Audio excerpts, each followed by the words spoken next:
All right, on tonight's episode of Python Papi, we're back inside our artificial intelligence course, and we're still doing our learning module. Let's have a look at what we went over tonight.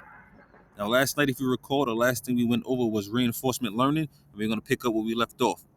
So, in order to begin to formalize this, the first thing we need to do is formalize this notion of what we mean about states and actions and rewards. Like, what does this world look like? And oftentimes, we'll formulate this world as what is known as a Markov decision process. Markov decision process is model for decision making, representing states, actions, and their rewards. Similar in spirit to a Markov chain, but a Markov decision process is a model we can use for decision making for an agent trying to make decisions in its environment, and it is a model that allows us to represent the various different states that an agent can be in, the various different actions they can take, and also what the reward is for taking one action as opposed to another action. So then, what does it actually look like? Well, if you recall a Markov chain from before, it looked a little something like this.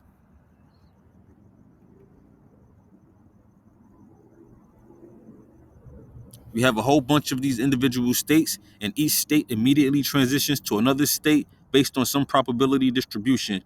We saw this in the context of the weather, where we said if it was sunny, there was some probability that it will be sunny the next day, with some other probability that it will be raining, for example. And this is our original Markov chain that we had in a different module: sunny, sunny, raining, raining, raining. And this is just saying that if it's sunny today, there's a higher probability that it's going to be sunny the next day as opposed to being raining.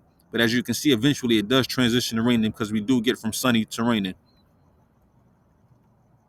It's just saying that it's a higher probability that if it's sunny one day, it will be sunny the next day. It's not a guarantee, it's just a probability. But we could also imagine generalizing this. So this is a generalization of this model up here.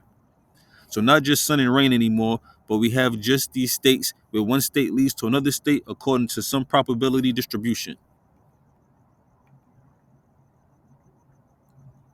But in this original model, there was no agent that had any control over this process. It was just entirely probability based, where it was some probability that we move to this next state, or maybe it was going to be some other state with some other probability.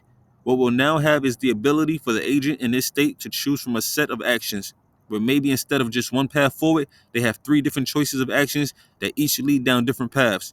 And even this is a bit of an oversimplification because each of these states we might imagine more branching points where there are more decisions that can be taken as well. So this is our new model here where you can see we have our original state, and based on whatever action it takes, it has a path it can follow. Now this saying this is oversimplification because of this. So let's say we chose to take this path here, we took this action and we started down this path. What's to say that when we got to this point here, we didn't decide to branch off here or didn't branch off here? So that's why they're saying it's an oversimplification. Just for visual purposes, we left it like this.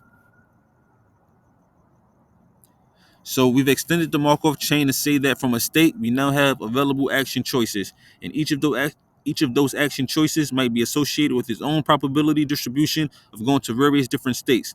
Then, in addition, we'll add another extension where anytime we move from a state, taking an action, going into another state, we can associate a reward with that outcome, saying either R is positive, meaning some positive reward, or R is negative, meaning some punishment. And this is what we'll consider to be a Markov decision process. Now, I'm going to leave it there for the night. We did do a lot more, and we did take a lot more notes and did do another model, but I'm not going to go over that tonight. But we will pick it up tomorrow. And of course, I will keep you guys posted every step of the way. But for now, this is the Python Poppy. You guys stay Gucci.